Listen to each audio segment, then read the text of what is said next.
Dans les archives scellées de l'hôpital psychiatrique de Denver, un dossier porte la mention « Famille Galvin ».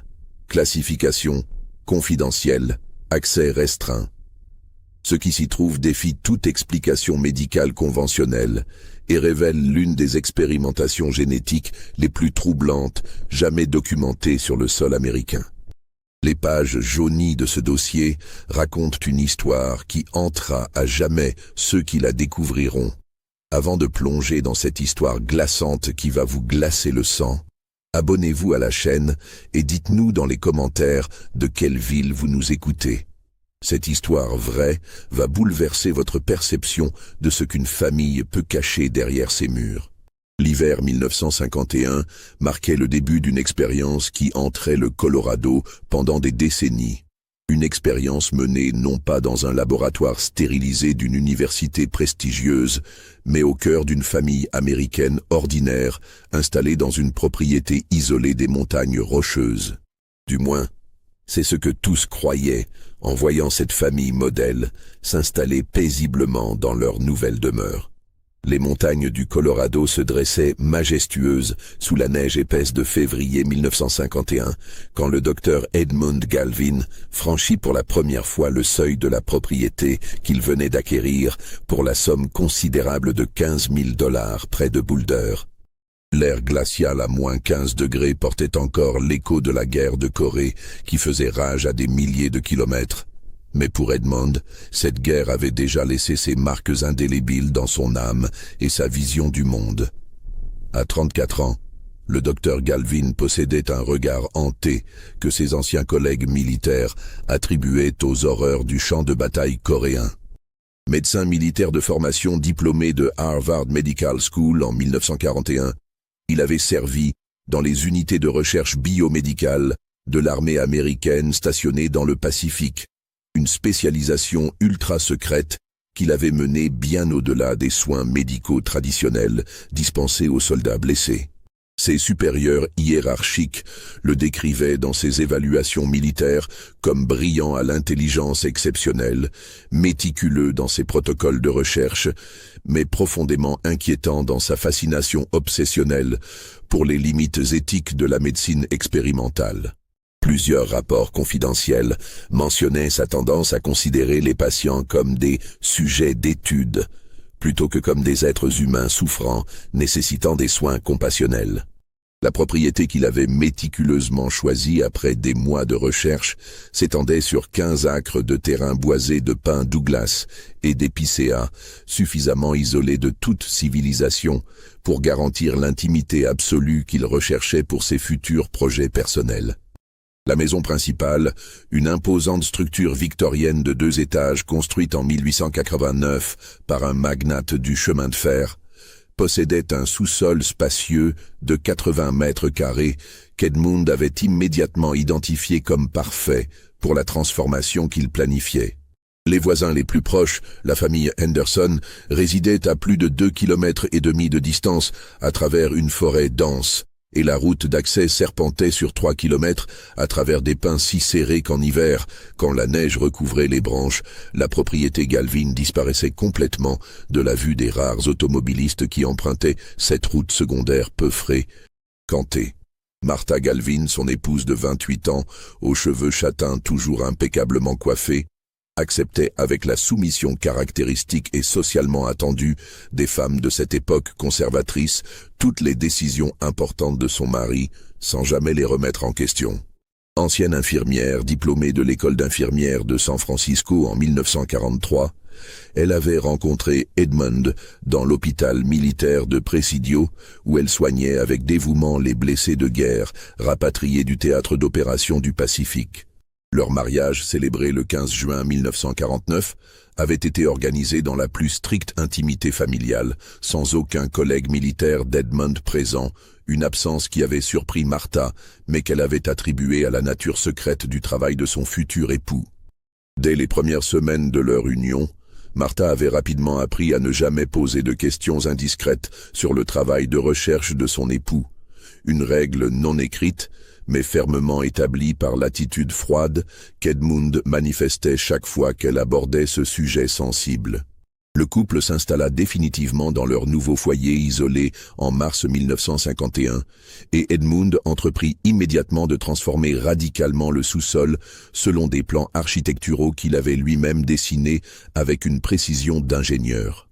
Il engagea des ouvriers de Denver qui travaillaient exclusivement de nuit et qui avaient signé des accords de confidentialité particulièrement stricts concernant tous les détails de cette rénovation inhabituelle. Il fit installer un système d'éclairage médical professionnel avec des lampes halogènes de haute intensité, 3 éviers chirurgicaux en acier inoxydable avec robinetterie médicale, un système de ventilation sophistiqué avec filtration de l'air et plusieurs armoires métalliques verrouillées par des serrures de sécurité militaire qu'il remplissait méthodiquement de matériel livré discrètement par des camions militaires Olive sans aucune identification visible. Quand Martha s'enquérait avec une curiosité naturelle de ces livraisons nocturnes mystérieuses qui se répétaient chaque semaine, Edmund répondait invariablement avec un sourire froid, qu'il continuait simplement ses recherches scientifiques légitimes pour le bien de la science médicale moderne et l'avancement de l'humanité. Cette explication vague mais prononcée avec autorité suffisait généralement à apaiser les questions de Martha, habituée depuis leur mariage à faire confiance aveuglément au jugement supérieur de son époux. Les premiers mois dans leur nouvelle demeure du Colorado furent marqués par l'établissement d'une routine quotidienne étrangement rigide et militaire. Edmund passait systématiquement ses matinées dans son bureau personnel à rédiger une correspondance volumineuse et secrète avec des contacts mystérieux dont il ne révélait jamais l'identité à Martha, utilisant du papier à lettres sans en-tête et des enveloppes sans adresse de retour. L'après-midi, sans exception, il descendait dans son laboratoire improvisé au sous-sol, où des bruits métalliques étranges, des bourdonnements d'équipements électriques et des odeurs chimiques âcres s'échappaient jusqu'au rez-de-chaussée à travers les fissures de la porte blindée qu'il avait fait installer. Martha avait reçu l'interdiction formelle et non négociable de descendre au sous-sol, une règle absolue qu'Edmund avait établie dès leur première semaine avec une fermeté qui ne laissait aucune place à la discussion. Le soir, après un dîner pris dans un silence presque complet, Edmund s'enfermait dans sa bibliothèque personnelle pour étudier des manuels techniques de génétique avancée, d'eugénisme théorique et de biochimie expérimentale qu'il recevait régulièrement par correspondance postale de sources académiques non identifiées. Sa collection personnelle comptait plus de 200 ouvrages troublants sur l'amélioration dirigée de la race humaine, des théories scientifiques controversées que l'Allemagne nazie avait portées à leurs plus sinistres et barbares extrêmes pendant la guerre mondiale récente. Mais Edmund prétendait avec conviction poursuivre une science propre et éthique, une recherche révolutionnaire qui permettrait de perfectionner systématiquement l'humanité sans recourir aux méthodes barbares et génocidaires européennes qui avaient horrifié le monde civilisé. Il parlait de créer une nouvelle génération d'humains optimisés qui incarnerait le meilleur de l'espèce humaine tout en conservant sa dignité fondamentale. En septembre 1952, après 18 mois d'attente anxieuse, Martha donna naissance dans l'hôpital de Boulder à leur premier enfant, un garçon parfaitement formé qu'ils nommèrent David Edmund Galvin. Dès les premières heures de vie du nouveau-né, Edmund manifesta un intérêt clinique et scientifique démesuré pour chaque aspect du développement de son fils, un comportement que Martha attribuait initialement à la fierté paternelle naturelle d'un père médecin. Il pesait David quotidiennement sur une balance de précision médicale qu'il avait fait installer dans la nursery, mesurait sa taille au millimètre près avec des instruments de mesure chirurgicaux, et notait méticuleusement chaque détail observable de son comportement, ses réactions, ses pleurs et ses mouvements dans un carnet à couverture noire en cuir qu'il gardait constamment avec lui et qu'il verrouillait chaque soir dans un tiroir sécurisé de son bureau. Ce qui troublait profondément Martha, c'était la façon cliniquement détachée dont Edmund observait leur fils nouveau-né.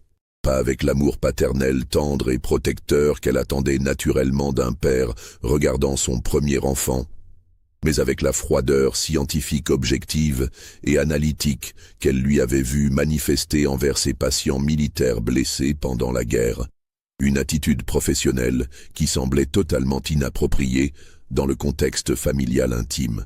Edmund photographiait David sous tous les angles possibles chaque semaine, en utilisant un équipement photographique professionnel de qualité médicale, créant systématiquement un dossier visuel exhaustif et chronologique que Martha découvrirait des années plus tard, soigneusement classé avec une précision militaire obsessionnelle dans des classeurs étiquetés et numérotés stockés dans son laboratoire, secret du sous-sol.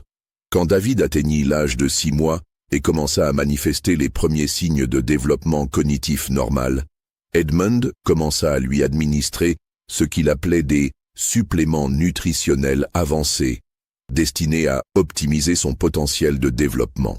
Ces substances mystérieuses, contenues dans de petites fioles en verre étiquetées uniquement par des codes alphanumériques incompréhensibles, étaient soigneusement mélangées au biberon quotidien du bébé selon un dosage précis qu'Edmund calculait d'après des formules complexes notées dans son carnet secret. Martha questionnait avec une inquiétude croissante la nécessité médicale réelle de ces suppléments pour un bébé en parfaite santé, mais Edmund invoquait systématiquement son expertise médicale supérieure et ses années de formation spécialisée pour balayer autoritairement toutes ces inquiétudes maternelles. David sera physiquement plus fort, intellectuellement plus intelligent et génétiquement plus résistant que les autres enfants ordinaires, promettait-il avec une lueur étrange et fanatique dans les yeux qui mettait Martha profondément mal à l'aise. Le deuxième enfant, Michael Robert Galvin, naquit en avril 1954, après une grossesse que Edmund avait surveillée de manière obsessionnelle, effectuant des examens médicaux hebdomadaires à domicile que Martha trouvait excessifs, mais qu'elle acceptait par confiance conjugale. Edmund appliqua immédiatement le même protocole rigoureux et scientifique à Michael, et Martha commença rapidement à remarquer des similitudes troublantes et statistiquement impossibles entre le développement des deux garçons. Ils marchaient exactement au même âge en jour, prononçaient leurs premiers mots le même jour précis de leur développement respectif, et montraient une précocité intellectuelle remarquable qui dépassait largement les normes pédiatriques standards. À 3 ans, David résolvait des puzzles géométriques complexes conçus pour des enfants de 6 ou 7 ans. Michael suivait exactement le même schéma accéléré de développement cognitif, comme si les deux enfants suivaient un programme de croissance identique et prédéterminé. En 1956 naquit Richard James Galvin, puis Thomas William en 1958 et enfin Peter Charles en 1960.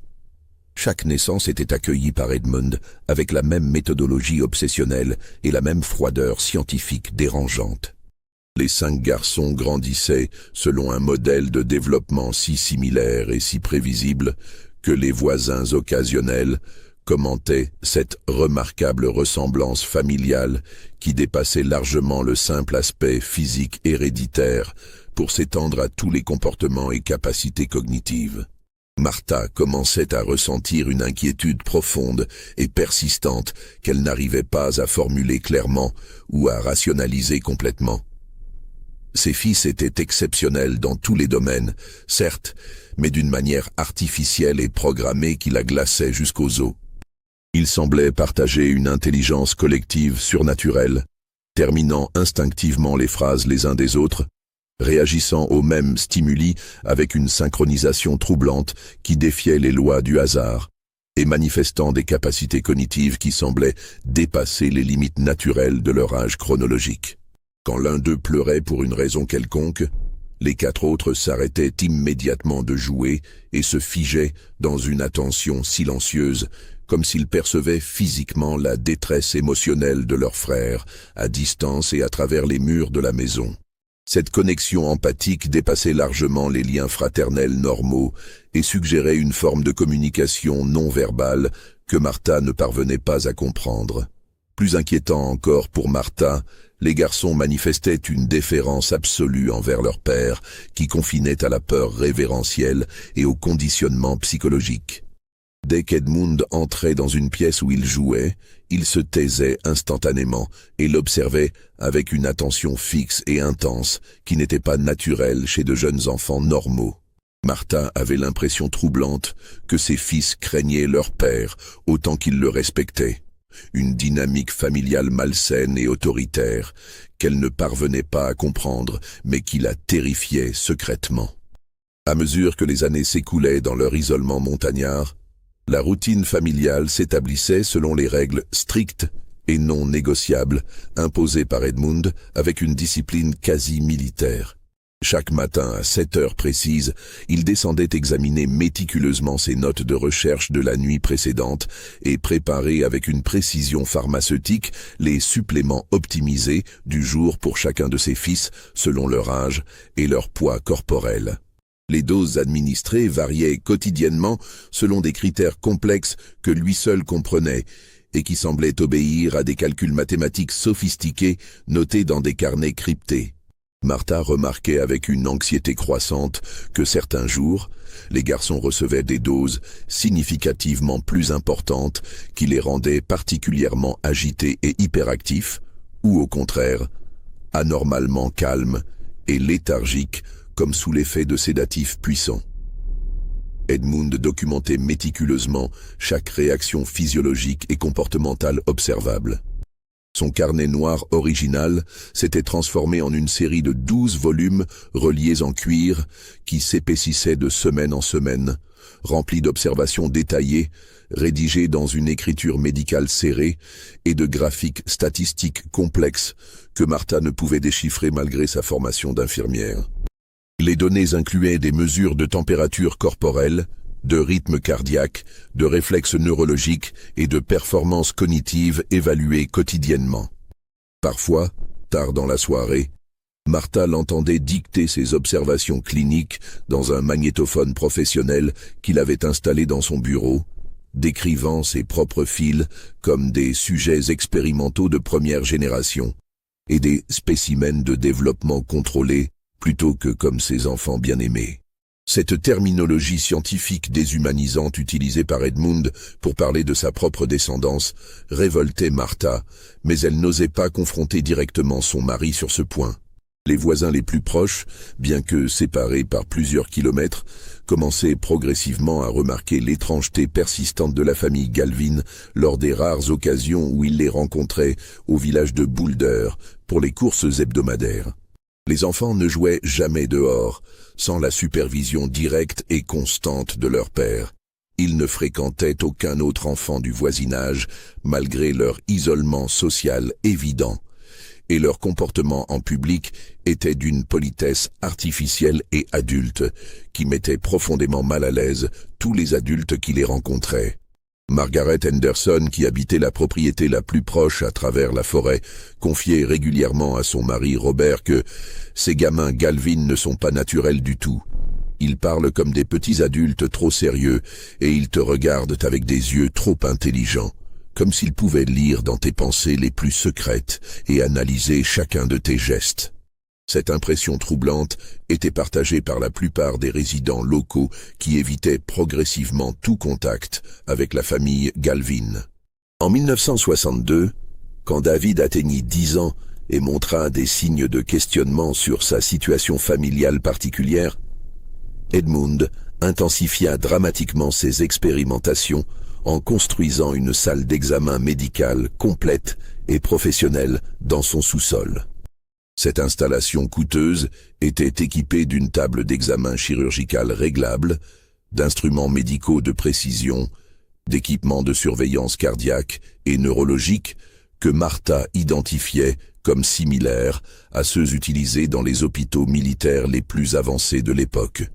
Edmund prétendait effectuer des bilans de santé préventifs approfondis sur ses fils.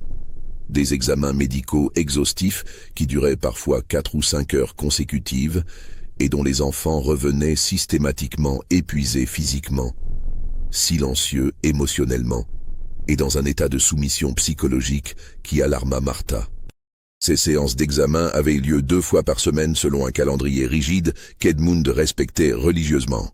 Martha tentait courageusement de questionner ses fils sur ces examens médicaux prolongés, mais ils répondaient tous de manière absolument identique, comme s'ils avaient été programmés. « Papa nous aide à devenir meilleurs que les autres enfants. » Cette phrase standardisée, répétée mot pour mot par les 5 garçons sans aucune variation, révélait un conditionnement psychologique systématique qui terrifiait Martha et lui confirmait que son mari soumettait leurs enfants à des manipulations mentales qui dépassaient largement le cadre médical traditionnel. Les bilans préventifs d'Edmund incluaient des prélèvements sanguins hebdomadaires effectués avec des seringues industrielles, des tests de réflexes neurologiques approfondis utilisant des électrodes, des examens ophtalmologiques avec dilatation pupillaire forcée et des évaluations psychologiques complexes que Martha jugeait totalement excessives et inappropriées pour des enfants en parfaite santé apparente. Si vous ressentez des frissons en écoutant cette histoire troublante, n'hésitez pas à liker cette vidéo et dites-nous en commentaire ce que vous pensez qu'Edmund faisait réellement à ses propres enfants dans ce laboratoire secret. La suite va vous glacer d'effroi et révéler des détails encore plus sinistres. Mais le plus troublant dans cette routine d'expérimentation était la façon cliniquement détachée dont Edmund analysait systématiquement le comportement de ses fils comme des spécimens de laboratoire. Il les soumettait à des tests psychologiques sophistiqués conçus pour des adultes, notait minutieusement leurs réactions émotionnelles à différents stimuli stressants, et comparait leurs performances cognitives avec une attention obsessionnelle qui révélait ses véritables motivations scientifiques. Un détail particulièrement sinistre émergea quand Martha découvrit par accident qu'Edmund filmait secrètement tous ses examens médicaux. Elle trouva une caméra professionnelle 16 mm installée de manière permanente dans le sous-sol, dirigée stratégiquement vers la table d'examen et camouflée derrière une grille de ventilation. Quand elle confronta courageusement son mari sur cette surveillance filmée non autorisée de leurs enfants, Edmund expliqua froidement qu'il documentait rigoureusement ses recherches révolutionnaires pour la postérité scientifique et l'avancement futur de la médecine génétique.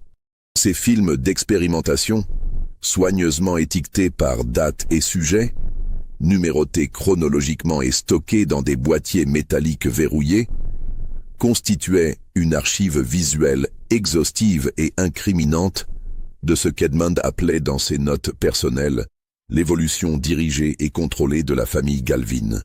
Cette documentation filmée représentait des centaines d'heures d'enregistrement couvrant plusieurs années d'expérimentation systématique sur ses propres enfants.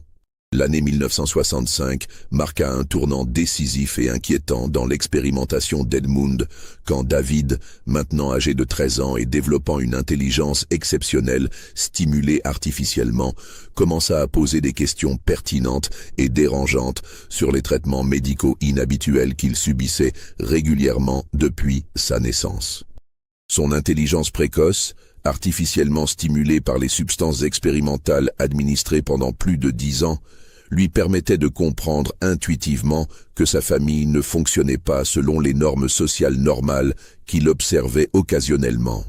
Il questionnait de manière de plus en plus insistante la nécessité médicale réelle des examens constants et invasifs, l'isolement social total imposé par son père qui les empêchait de fréquenter d'autres enfants, et surtout, il commençait à relier logiquement les suppléments optimisés qu'il recevait quotidiennement aux changements physiques et mentaux étranges qu'il observait en lui-même et chez ses frères cadets. Edmund réagit à cette résistance naissante et dangereuse en modifiant drastiquement son protocole expérimental. Il introduisit de nouvelles substances chimiques plus puissantes qu'il décrivait euphémistiquement comme des stabilisateurs comportementaux avancés, des composés neurochimiques expérimentaux spécifiquement destinés à maintenir la docilité psychologique de ces sujets d'étude tout en préservant leurs capacités cognitives améliorées. Ces nouveaux traitements chimiques plus agressifs provoquaient chez les garçons des effets secondaires inquiétants et visibles que même Martha ne pouvait plus ignorer. Maux de tête persistants et douloureux, troubles de la concentration et de la mémoire à court terme, épisodes de confusion mentale et plus alarmante encore, des épisodes d'agressivité soudaine et inexpliquée dirigés exclusivement et spécifiquement contre leurs propres frères. Martha observait avec une horreur croissante ses fils développer des comportements violents et antagonistes qu'elle n'avait jamais observés auparavant dans leur famille généralement harmonieuse. David, normalement protecteur et affectueux envers ses frères cadets, commençait à les regarder avec une hostilité froide et calculatrice qui terrifiait Martha. Michael manifestait des crises de colère explosives dirigées spécifiquement contre Richard, le frère immédiatement plus jeune, sans aucune provocation identifiable. Ces épisodes de violence fraternelle survenaient sans aucun déclencheur apparent et se terminaient aussi brusquement qu'ils avaient commencé, laissant les garçons dans un état de confusion totale et d'amnésie partielle concernant leurs propres actions agressives. Ils semblaient genuinement surpris et effrayés par leur propre comportement violent, comme s'ils n'avaient aucun contrôle conscient sur ces impulsions destructrices qui les possédaient périodiquement. Le plus troublant et révélateur était la façon dont Edmund documentait cliniquement ces incidents de violence familiale. Au lieu d'intervenir pour protéger ses enfants les plus vulnérables ou de chercher à comprendre l'origine de cette agressivité, il observait ces épisodes traumatisants avec un intérêt scientifique complètement détaché, prenant des notes détaillées sur la durée précise, l'intensité mesurable et les déclencheurs potentiels de chaque crise de violence fraternelle. Martha réalisait avec un effroi grandissant que son mari orchestrait délibérément et méthodiquement ces situations de stress familial pour étudier objectivement les réactions de ses fils comme des rats de laboratoire dans un environnement contrôlé. Edmund avait transformé leur foyer familial en un laboratoire d'expérimentation comportementale où ses propres enfants servaient de cobayes involontaires pour ses théories pseudo-scientifiques sur l'optimisation génétique humaine. Edmund justifiait intellectuellement ses expérimentations psychologiques en invoquant des théories pseudo-scientifiques complexes sur l'optimisation dirigée du potentiel humain latent. Il prétendait avec une conviction fanatique que l'agressivité contrôlée et canalisée était nécessaire pour développer la force de caractère et la résilience mentale de ses fils, et que les substances neurochimiques qu'il leur administrait quotidiennement activaient des capacités génétiques supérieures qui restaient dormantes chez les humains ordinaires. Ces explications sophistiquées, délivrées avec toute l'autorité de ses diplômes médicaux prestigieux et de son expérience militaire, impressionnaient encore suffisamment Martha pour qu'elle continue à faire confiance à son expertise scientifique supérieure, malgré ses réserves grandissantes et son instinct maternel qui lui criait que quelque chose d'horrible se déroulait sous son propre toit.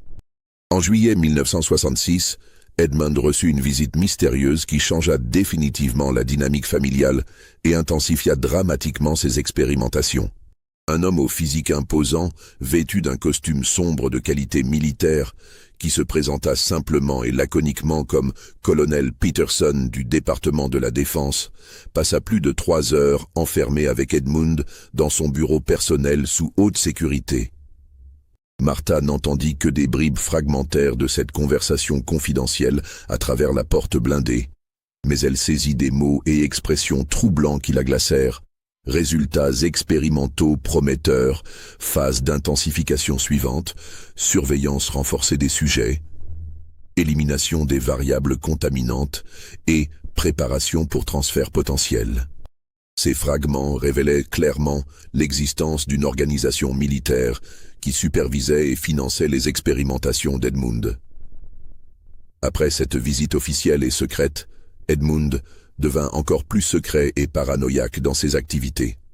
Il installa des serrures électroniques supplémentaires sur son laboratoire du sous-sol, modifia complètement ses habitudes de correspondance en utilisant désormais une boîte postale secrète à Denver et commença à recevoir des livraisons nocturnes beaucoup plus fréquentes de matériel médical sophistiqué, livré par des véhicules militaires non marqués. Les suppléments optimisés administrés quotidiennement aux garçons changèrent dramatiquement de composition chimique, devenant visiblement plus puissants et provoquant des effets beaucoup plus marqués et inquiétants sur leur comportement, leur développement physique et leur stabilité mentale. Les doses étaient maintenant calculées selon des formules mathématiques encore plus complexes qu'Edmund recevait apparemment par communication cryptée. Martha tentait désespérément de maintenir une façade de normalité familiale pour préserver l'équilibre psychologique de ses fils. Mais elle ne pouvait plus ignorer les signes alarmants qui s'accumulaient quotidiennement. Ses fils grandissaient physiquement trop rapidement selon un rythme de croissance anormal, développaient une musculature exceptionnellement développée pour leur âge chronologique et manifestaient des capacités cognitives qui dépassaient largement les normes développementales pédiatriques standards. À 14 ans, David résolvait spontanément des équations mathématiques de niveau universitaire avancé sans avoir jamais reçu d'enseignement formel dans ces domaines. Mais paradoxalement, il était devenu complètement incapable de former des relations sociales normales avec d'autres adolescents lors des rares occasions où Martha tentait de l'exposer à des interactions sociales extérieures à la FA. 1000. L'automne 1967 apporta les premiers signes véritablement alarmants et cliniquement inquiétants de ce qu'Edmund appelait désormais dans ses communications cryptées la phase de maturation critique du projet. David, maintenant âgé de 15 ans et physiquement développé comme un jeune homme de 20 ans, commença à manifester des épisodes psychotiques sévères que même Edmund, avec toute son expertise médicale, n'avait pas anticipé dans ses calculs expérimentaux. Ces crises psychiatriques aiguës se caractérisaient par une paranoïa extrême et systématique, dirigée spécifiquement contre ses 4 frères cadets, qu'il accusait avec une logique délirante mais cohérente de voler ses pensées par transmission télépathique et de corrompre ses expériences sensorielles par interférences neurologiques malveillantes. Ces accusations, bien qu'évidemment psychotiques, révélaient une compréhension troublante des processus neurologiques qu'il subissait. Le plus troublant était la précision clinique et médicale avec laquelle David décrivait ses hallucinations complexes. Il parlait avec une expertise technique inquiétante de protocoles génétiques défaillants dans son système nerveux, de contamination comportementale par substances chimiques non compatibles, et de dysfonctionnement synaptique provoqué par les injections paternelles, utilisant un vocabulaire neurochimique sophistiqué qu'un adolescent de 15 ans n'aurait jamais dû connaître ou comprendre. Edmund réalisait avec un mélange de fascination scientifique et d'inquiétude croissante que les substances expérimentales avaient non seulement stimulé artificiellement l'intelligence de David bien au-delà des normes humaines normales, mais avait également déclenché une conscience pathologique et obsessionnelle des manipulations chimiques et psychologiques dont il était victime depuis sa naissance. David avait développé une lucidité terrifiante sur sa propre condition de cobaye expérimental. Michael, maintenant âgé de 13 ans et suivant exactement le même modèle de développement accéléré que son frère aîné, développait des symptômes psychiatriques similaires, mais avec une variante particulièrement troublante et créative. Ces épisodes psychotiques se focalisaient sur une obsession compulsive de documenter minutieusement le comportement de ses frères dans des carnets secrets qu'il cachait dans sa chambre. Il passait des heures quotidiennes à dessiner des diagrammes géométriques complexes et mathématiquement précis représentant ce qu'il appelait les connexions familiales neurochimiques. Des schémas sophistiqués qui révélaient une compréhension intuitive et effrayante de l'expérimentation systématique dont sa famille était l'objet depuis plus de 15 années. Ces dessins ressemblaient étrangement aux notes scientifiques de son père, suggérant une transmission inconsciente de connaissances.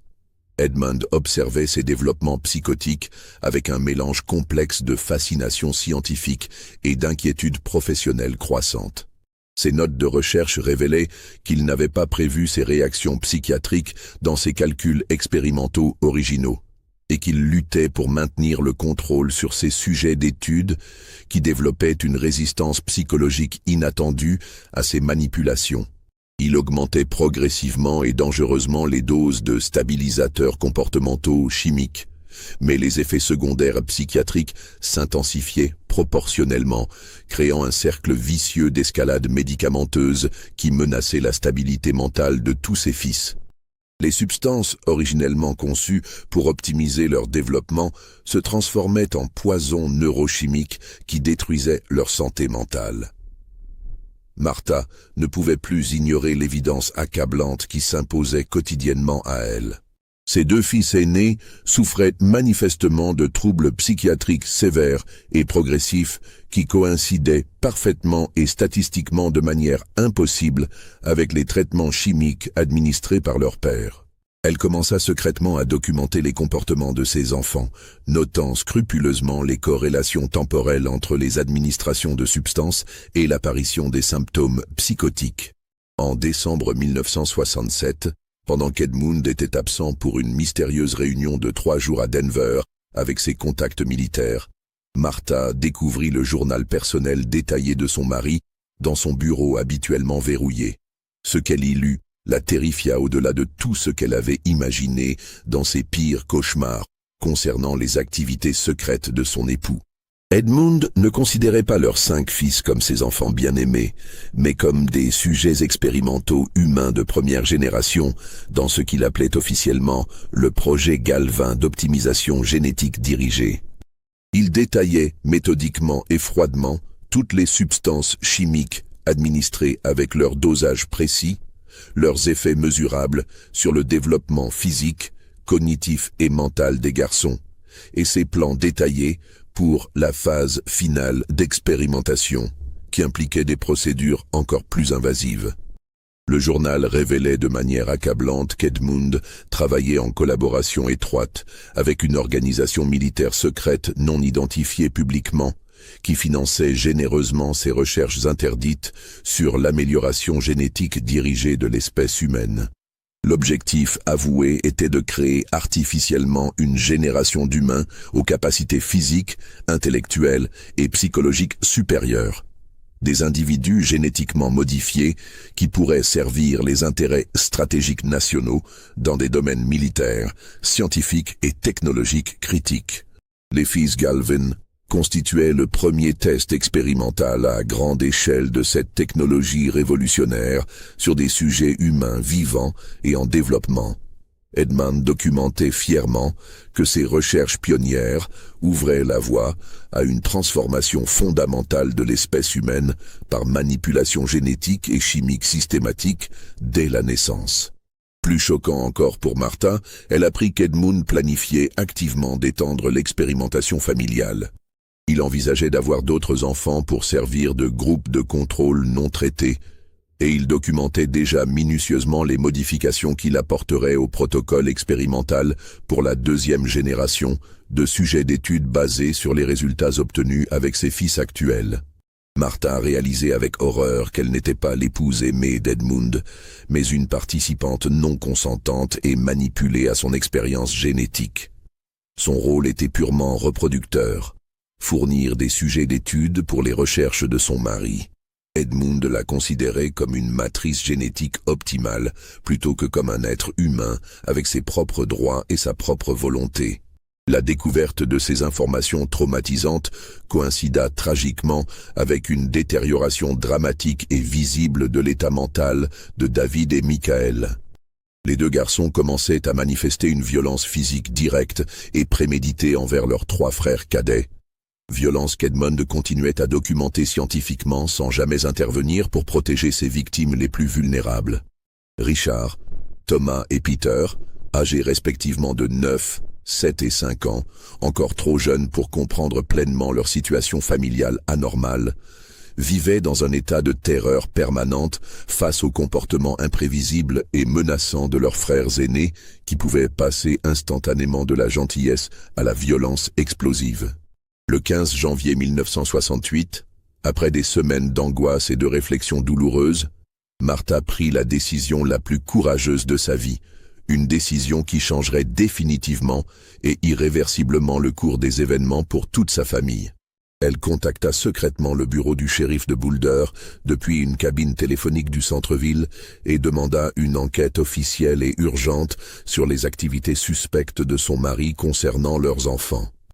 Sa dénonciation courageuse, détaillée et accablante, déclencha immédiatement une investigation criminelle approfondie qui révélerait progressivement l'ampleur véritable et choquante du projet Galvin et ses connexions avec des programmes militaires classifiés de recherche sur l'amélioration humaine. Les autorités locales, dépassées par la complexité de l'affaire, firent rapidement appel au FBI pour une enquête fédérale. Quand les forces de l'ordre arrivèrent à la propriété isolée des Galvin le 23 janvier 1968 à 6 heures du matin, avec des mandats de perquisition fédéraux, elles découvrirent un laboratoire médical clandestin d'une sophistication technologique remarquable qui dépassait l'équipement de la plupart des hôpitaux universitaires de l'époque. Le sous-sol de la maison familiale avait été transformé en un véritable centre de recherche biomédicale contenant des équipements d'une valeur estimée à plusieurs centaines de milliers de dollars.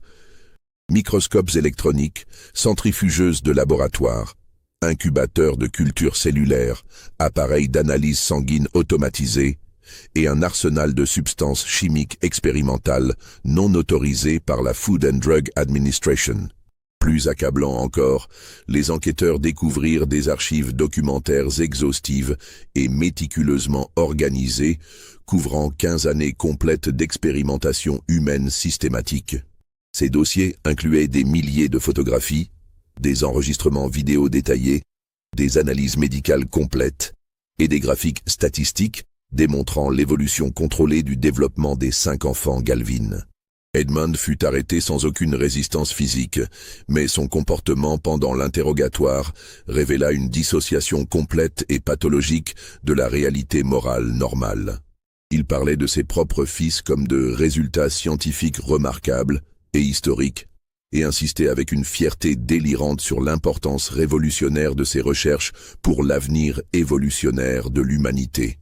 Quand les enquêteurs fédéraux lui demandaient directement s'il regrettait ses actions ou s'il reconnaissait avoir causé des dommages à ses enfants, Edmund répondait avec une conviction fanatique qu'il était fier d'avoir contribué de manière pionnière à l'évolution dirigée de l'espèce humaine, et que l'histoire le reconnaîtrait comme un visionnaire scientifique incompris. L'examen médical d'urgence des 5 garçons Galvin, effectué par une équipe de spécialistes pédiatriques de l'hôpital universitaire de Denver, révéla des anomalies physiologiques, neurologiques et psychiatriques que les médecins légistes expérimentés n'avaient jamais observées dans leur pratique médicale. Ces découvertes médicales défiaient la compréhension scientifique conventionnelle. Leurs analyses sanguines détaillées contenaient des traces de plus de 20 substances chimiques différentes et complexes, certaines totalement inconnues de la pharmacologie conventionnelle et apparemment synthétisées spécialement pour cette expérimentation. Les concentrations de ces substances suggéraient une administration continue et dosée avec précision sur une période de plusieurs années. Leurs examens neurologiques révélaient des patterns d'activité électrique cérébrale anormaux qui ne correspondaient à aucune pathologie connue. Et leur développement physique montrait des accélérations et des déviations significatives par rapport aux normes pédiatriques standards. Leurs capacités cognitives testées dépassaient largement les moyennes pour leur groupe d'âge, mais au prix de graves perturbations psychiatriques. David et Michael, les 2 fils aînés et les plus exposés aux expérimentations, furent immédiatement hospitalisés dans l'unité psychiatrique sécurisée de l'hôpital de Denver. Leur état mental s'était détérioré au point qu'ils représentaient un danger réel pour eux-mêmes et pour leur entourage, manifestant des tendances suicidaires et homicidaires qui nécessitaient une surveillance constante.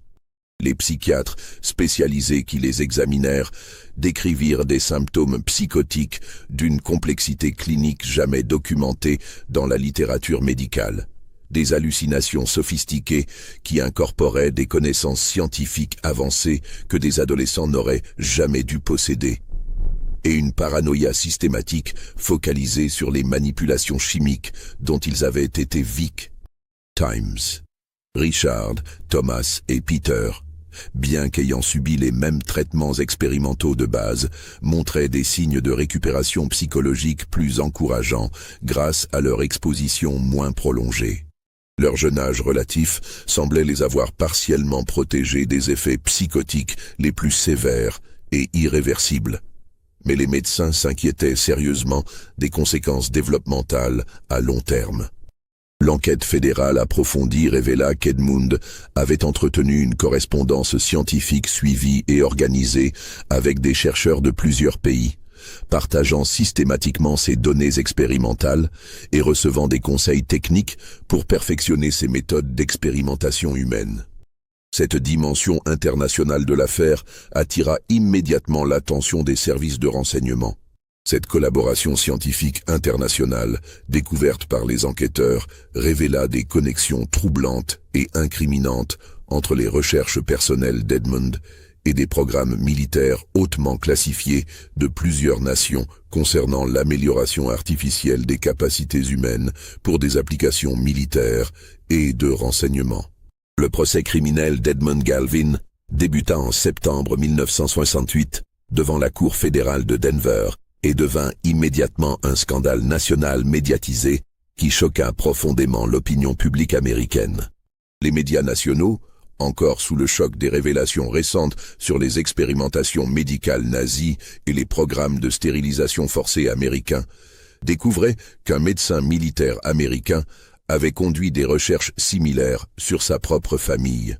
L'affaire souleva des questions dérangeantes et fondamentales sur l'éthique médicale, la surveillance gouvernementale des recherches scientifiques privées et la protection des enfants contre l'exploitation expérimentale par leurs propres parents. Le procès révéla l'existence de programmes militaires secrets qui finançaient des recherches interdites sur l'amélioration génétique humaine. Les témoignages des experts médicaux qui examinèrent les enfants Galvin décrivirent des méthodes d'expérimentation qui violaient tous les codes éthiques établis depuis le Code de Nuremberg. Le procureur fédéral qualifia Edmund de docteur Mengele américain, qui avait transformé sa propre famille en laboratoire de recherche génétique. Edmund fut reconnu coupable de 15 chefs d'accusation, incluant expérimentation humaine non autorisée, mise en danger aggravée de mineurs, complicité avec des organisations étrangères non déclarées et possession de substances chimiques interdites. Il fut condamné à 25 ans de prison fédérale sans possibilité de libération conditionnelle. Cependant, Edmund ne survécut que 3 années à son incarcération dans le pénitencier fédéral de Leavenworth au Kansas. Il mourut dans sa cellule d'isolement le 12 mars 1971, officiellement d'un arrêt cardiaque selon le rapport du médecin légiste, bien que plusieurs témoins détenus aient rapporté des circonstances suspectes entourant sa mort subite. Certains gardiens mentionnèrent que Edmund avait reçu des visites anonymes de personnages en costume sombre dans les semaines précédant sa mort, et que sa correspondance était étroitement surveillée par des agents fédéraux. Ces détails alimentèrent les spéculations sur un possible assassinat pour l'empêcher de révéler des informations compromettantes sur ses commanditaires militaires. Martha Galvin, psychologiquement brisée par la révélation de la véritable nature de son mariage et traumatisée par 15 années de manipulation, lutta courageusement pour reconstruire une vie normale avec ses fils survivants. Elle vendit la propriété du Colorado et déménagea dans l'Oregon sous une identité partiellement modifiée pour échapper à l'attention médiatique persistante. David et Michael ne récupérèrent jamais complètement de leurs troubles psychiatriques sévères causés par les expérimentations prolongées. David passa le reste de sa courte vie dans des institutions psychiatriques spécialisées, incapable de distinguer la réalité de ces hallucinations complexes qui persistaient malgré tous les traitements médicaux conventionnels tentés. Il développa une forme unique de schizophrénie qui incorporait des éléments de ses expériences d'enfance, parlant constamment de protocoles génétiques et de contamination chimique systémique. Les psychiatres qui le traitaient décrivaient ces délires comme extraordinairement cohérents et techniquement sophistiqués, suggérant que son cerveau modifié par les substances expérimentales fonctionnait selon des patterns anormaux.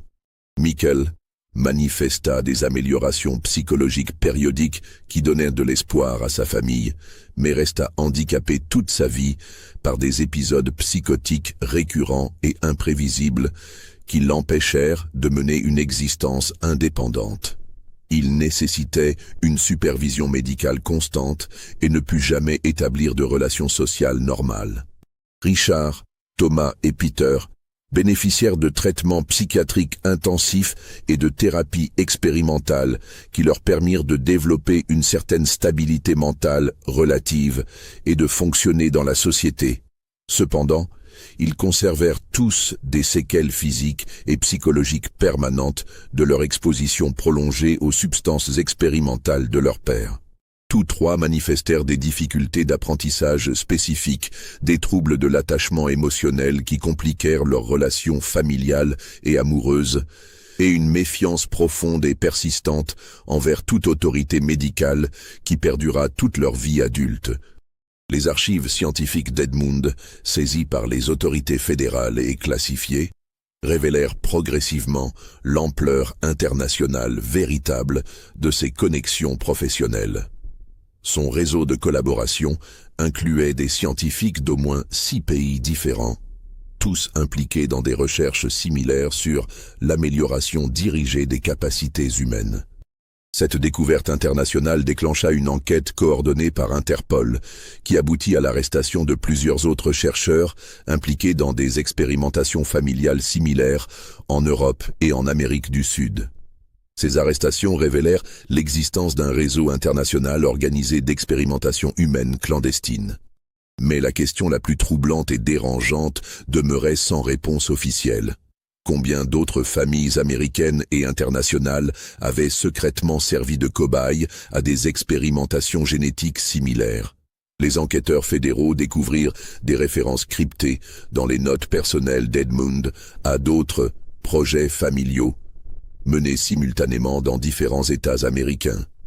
Ces références fragmentaires suggéraient fortement l'existence d'un réseau organisé et coordonné d'expérimentation humaine familiale qui dépassait largement le cas isolé de la famille Galvin.